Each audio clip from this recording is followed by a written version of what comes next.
A escola deve ser um lugar de aprendizado, mas muitas delas hoje apresentam um ambiente de violência que assusta e preocupa pais, alunos e professores. A violência escolar não é um fenômeno recente, mas, em alguns casos, o medo levou crianças e jovens a desistirem de frequentar a escola. O programa Inclusão vai mostrar que, ao contrário dessas instituições onde a violência é muito presente, algumas estão promovendo a cultura de paz na escola.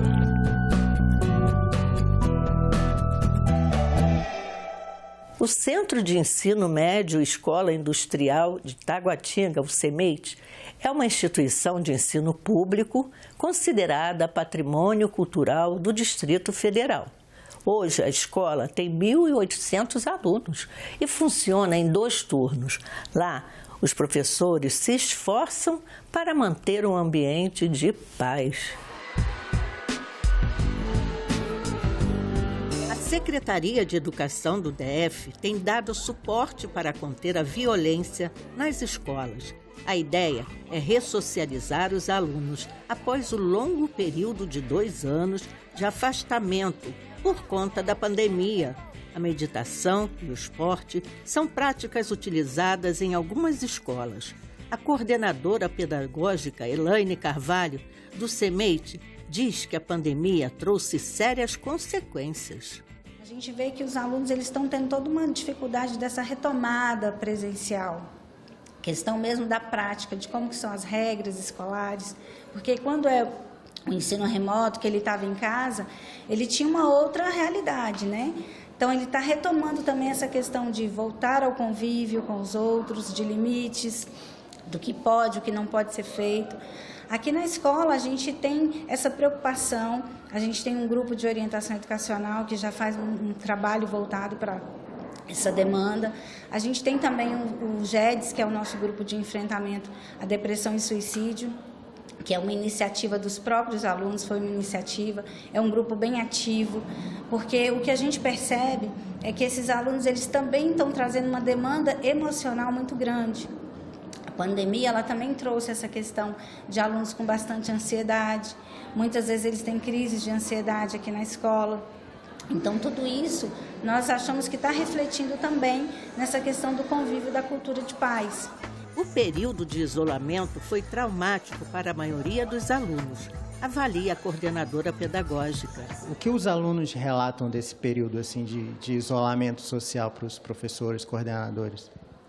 Bem, eles relatam geralmente que eles sentiam muita falta dos colegas, muita falta de falar, porque adolescente tem muito isso, né? Eles ficam muito fechados. Então, às vezes, com a família, eles não conseguem se abrir tanto. Então, eles sentiram bastante falta dessa questão do contato com os amigos, dos passeios. A Secretaria de Educação do GDF tem dado algum apoio, alguma espécie de suporte para vocês nessa ressocialização dos alunos, nessas voltas às aulas presenciais? Bem, como eu tinha comentado, né, está tendo esse projeto da cultura de paz, nós recebemos uma cartilha que enfatiza bastante essa cultura de paz nas escolas, e aí nós pega esse material e faz o nosso trabalho diversificado aqui dentro, e estamos tendo sim esse apoio da Secretaria de Educação. Foi uma mudança muito repentina para todo mundo, né? Essa questão da pandemia.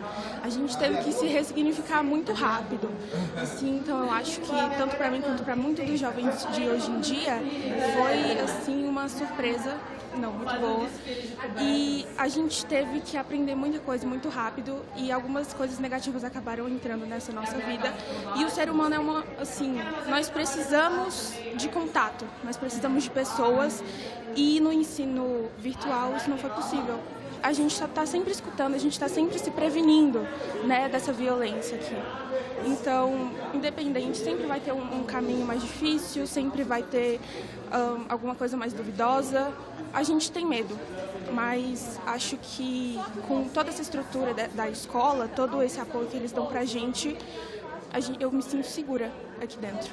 A nossa escola quer ser um espaço de acolhida. A escola precisa ser um espaço em que os estudantes ocupem, um espaço em que a comunidade possa vir aqui. O aprendizado não está mais só na sala de aula, a sala de aula ficou muito pequena, para o tanto de coisa que a gente pode ensinar para esses estudantes. Então, o que a gente proporciona é que eles se envolvam nos espaços daqui da escola, nos projetos, nas aulas e tudo aquilo que a gente pode oferecer para eles, obviamente, nesse retorno às aulas presenciais pós-pandemia. E sobre a volta às aulas, realmente foi um negócio bem diferente, foi um choque de realidade assim, porque eu passei 2 anos sem frequentar uma sala de aula, sem estar com os meus colegas. Enfim, a escola está sempre disponível para ajudar a gente nisso e ela está sempre participando lá.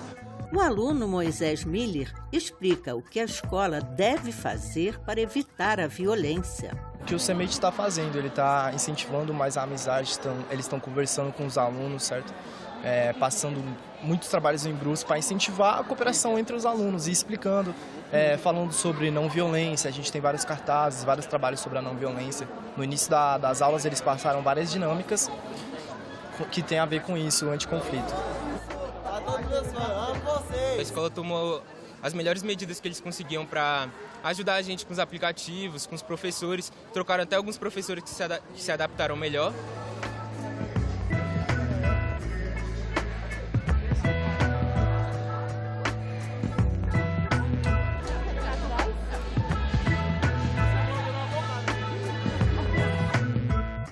A professora de História e coordenadora da Secretaria de Mulheres do Simpro-DF, Sindicato dos Professores, Vilma do Carmo, destaca que nunca na história da Secretaria de Educação houve momento tão confuso como este que estamos vivendo agora. Para ela, a violência na escola é resultado do isolamento social durante a pandemia.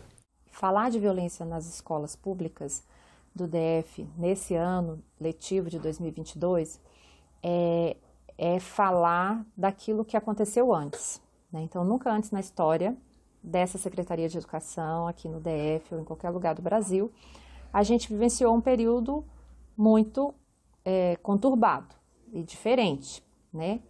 Até o ano passado, os nossos alunos tiveram aí um ano de ensino remoto. Depois, no segundo semestre, continuaram no ensino remoto, mas voltamos às escolas no sistema híbrido. Uma semana em sala de aula, uma semana no ensino remoto. Então, quando a gente volta agora, a gente se desliga do ensino remoto e vem para um retorno 100% presencial. No mundo virtual, essa relação, né, que a gente tem com as pessoas, ela é muito mais tranquila de se desenvolver, porque se eu não gosto de alguém, eu cancelo essa pessoa, eu dou um dislike, ou eu não converso com ela, né? Eu me dirijo a outras pessoas com as quais eu quero conviver. No mundo real não é assim que acontece. No mundo real, a gente precisa saber conviver. Quando os nossos alunos e as nossas alunas voltam, eles voltam para uma sala de aula superlotada. A gente teve um crescimento aí da demanda em 27 mil novas vagas, né? A gente tem, então, salas de aulas lotadas e eu tenho que conviver com essas pessoas, com os meus pares, com os meus colegas. E não adianta eu dar um dislike ou não querer vê-la, eu tenho que conviver, eu tenho que aprender, reaprender a socializar e a conviver. Esse é o grande desafio que a gente tem nesse início de ano. O presidente da Comissão do Plano de Urgência da Secretaria de Educação do Distrito Federal, Tony Marcelo, explica como funciona a política do órgão para a segurança nas escolas.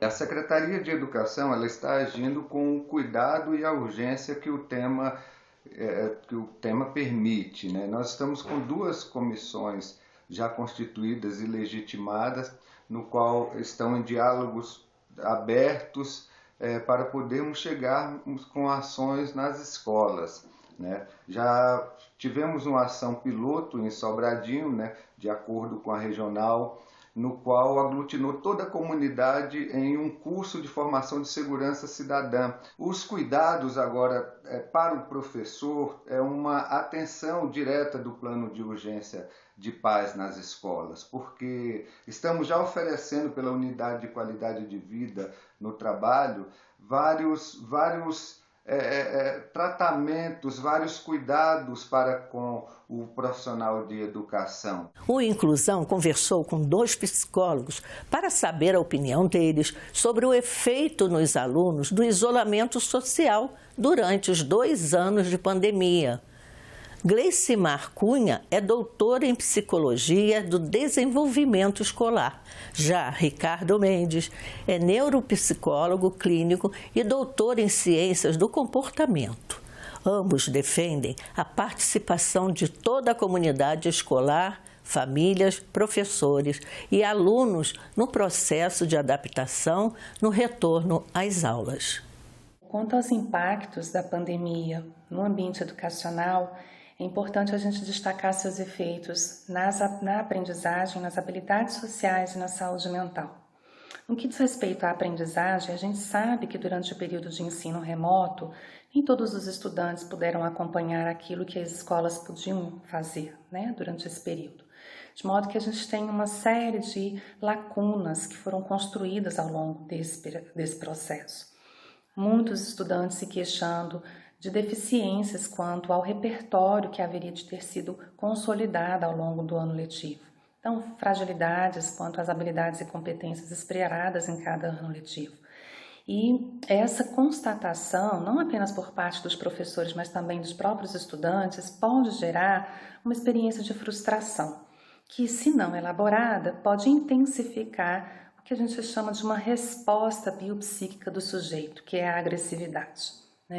Essa agressividade, quando não elaborada, pode ser canalizada de modo hostil contra o outro, ferindo sua integridade física e psíquica.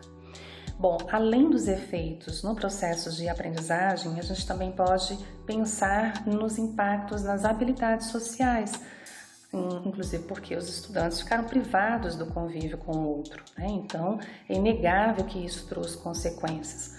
E agora, ao retornar para o ambiente físico, a gente tem também observado, tanto entre crianças como entre adolescentes e jovens, um índice muito alto de intolerância à diversidade, uma dificuldade muito grande de conviver. E é necessário que as escolas invistam de novo, nesse processo de socialização, de construção do lado social.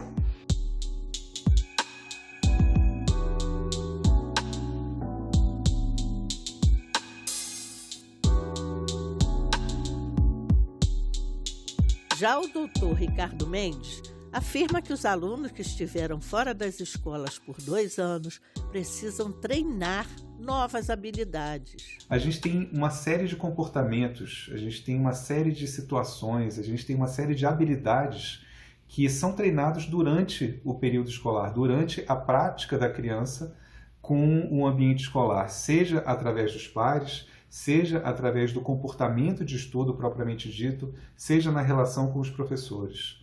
Tudo isso, durante o período de aula online, ou foi impossível de ser feito, ou teve uma grande dificuldade dessas habilidades terem sido treinadas. Em 2022, a gente retorna para a escola e sendo cobrados com nessa série de habilidades, são cobrados em comportamentos que não foram possíveis de serem treinados. Então, nesse momento, é muito natural que, diante de uma cobrança de habilidades que essas crianças não têm, a ansiedade aumente. Se eu sou cobrado em algo que eu não tenho, e se eu sou cobrado em algo que eu ainda não pude, não tive o tempo suficiente para treinar, naturalmente a minha resposta vai ser de ansiedade, e essa ansiedade pode ser traduzida de várias formas. Entre elas, agressividade verbal, entre elas, agressividade física, entre elas, sentimentos de tristeza, de desesperança. Os pais conseguirem perceber a importância e a necessidade dos professores conseguirem, ao longo do tempo, disciplinarem esses alunos, treinarem novamente esses comportamentos. E esse treino muitas vezes vai envolver bronca, vai envolver anotações em agenda, vai envolver ocorrências. E os pais, nesse momento, precisam se tornar aliados, entendendo que eles estão lá para apoiar os filhos, mas para apoiar a necessidade dessa disciplina acontecer de uma maneira que seja efetiva. Os pais de alunos sugerem que tanto a escola como a família têm responsabilidade na adaptação dos alunos na volta às aulas. Até que ela pega com facilidade, mas é que os alunos em geral eles precisam de ter um acompanhamento tanto fora e dentro da escola. A escola faz a parte dela e nós, pais, devemos fazer as nossas, orientando da melhor maneira possível. Ele estava com muita vontade de retomar o contato com os coleguinhas, mas ele, em contrapartida, está tendo muita dificuldade assim, no lado emocional mesmo, porque eles ficaram muito tempo aprisionados dentro de casa, sem esse contato. E assim, voltar para uma realidade que já não é mais a mesma, né? A sala de aula com certas restrições, com algumas coisas não é fácil, assim, o dia a dia, né? Então a gente está tendo que lidar com toda essa carga que eles trouxeram da pandemia emocional, principalmente em casa, né?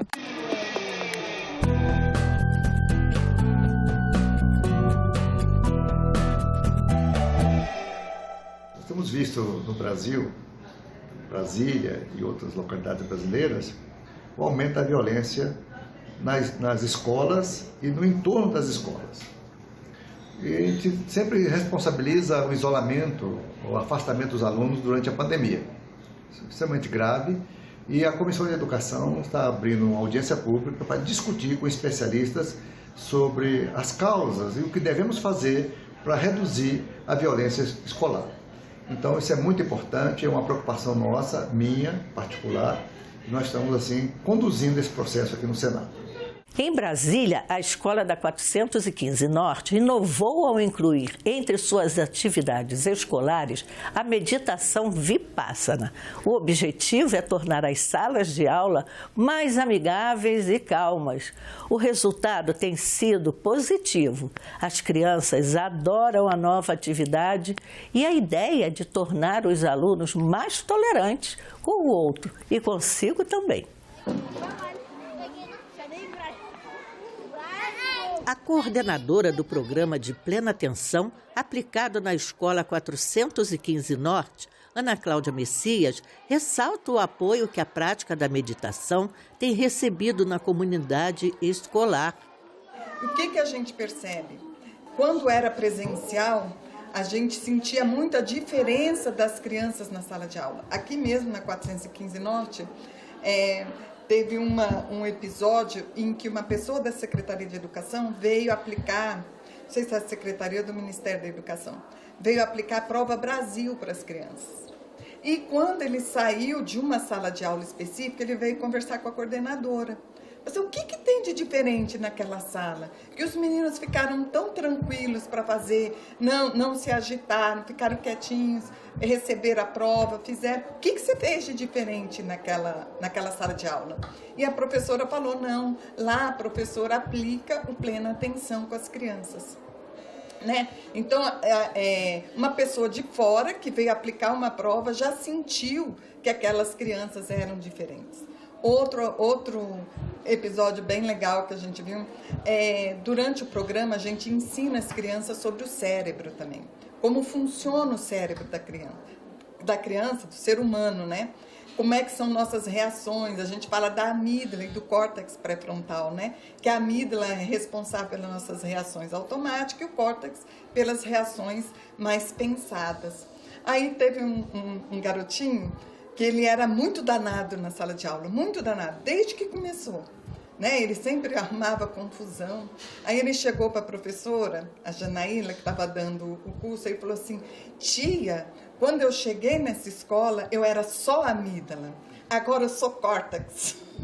Ou seja, a criança conseguiu perceber como gerenciar as próprias respostas em frente àquelas emoções que surgiam de raiva, né, de medo, de tristeza. Então, esse é um grande produto do programa, que é o que? A regulação emocional.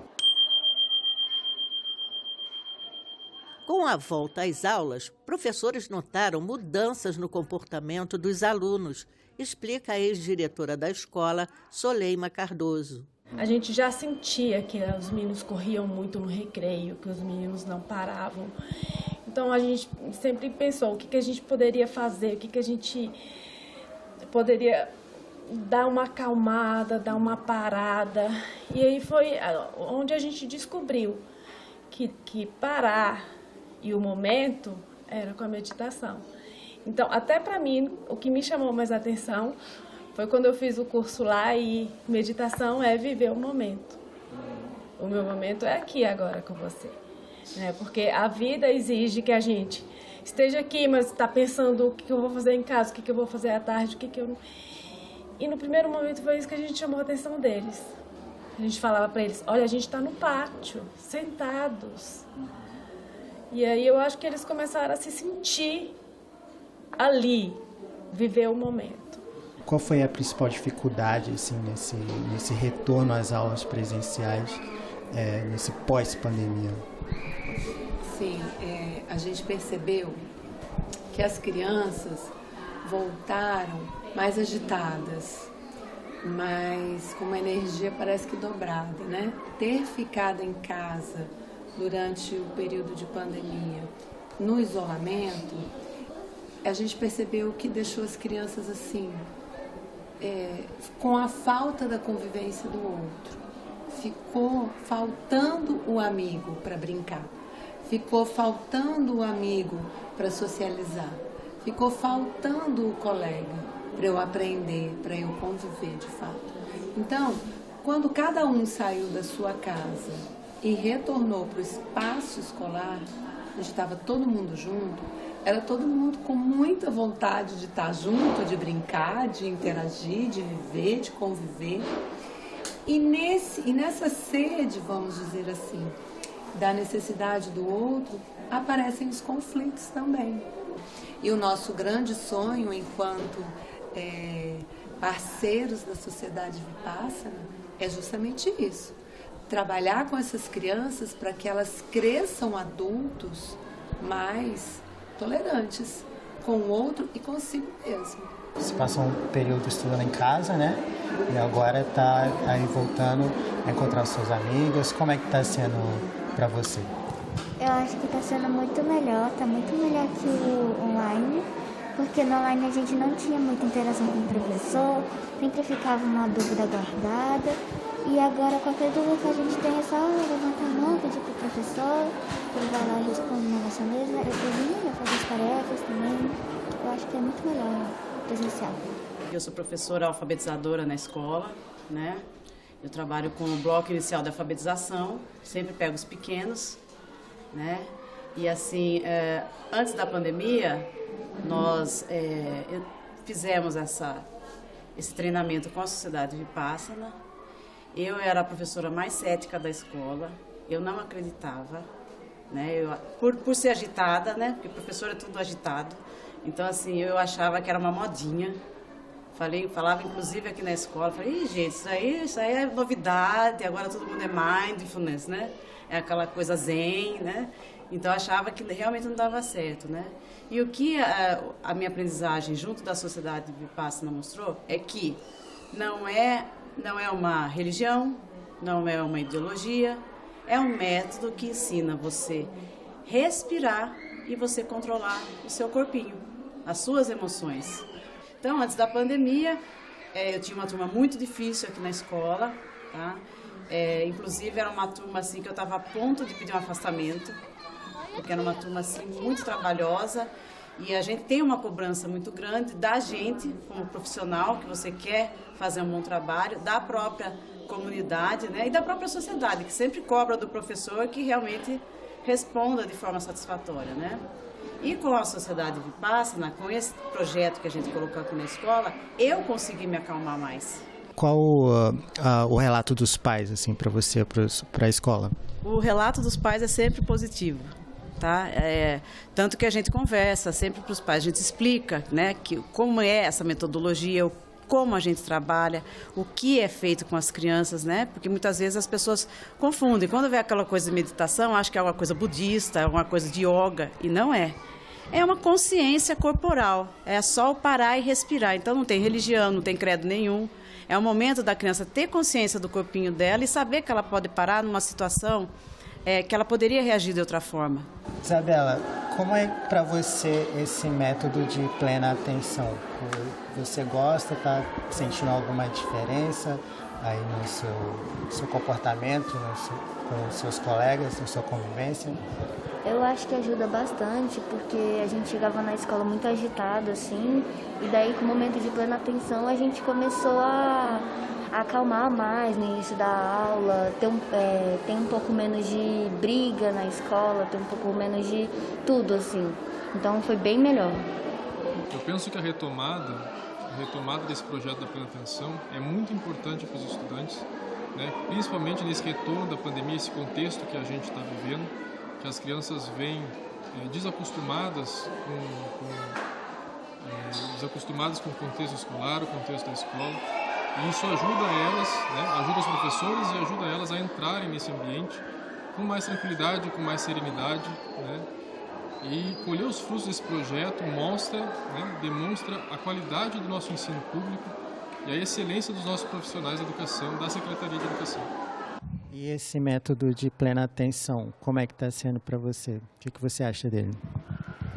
Olha, está sendo bem melhor as aulas, porque a gente não fica agitado, a gente não fica, pensando em outras coisas que a gente tinha pensado antes de entrar na escola, porque a gente fica mais concentrado na matéria que a professora passa e no agora que a gente está vivendo.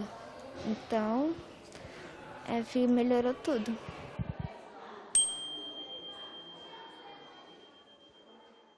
O Inclusão termina aqui. Se você quiser rever esse programa, é só acessar o site da TV Senado no endereço senado.leg.br/TV ou no canal da TV Senado no YouTube. Obrigada pela companhia e até a próxima. Tchau!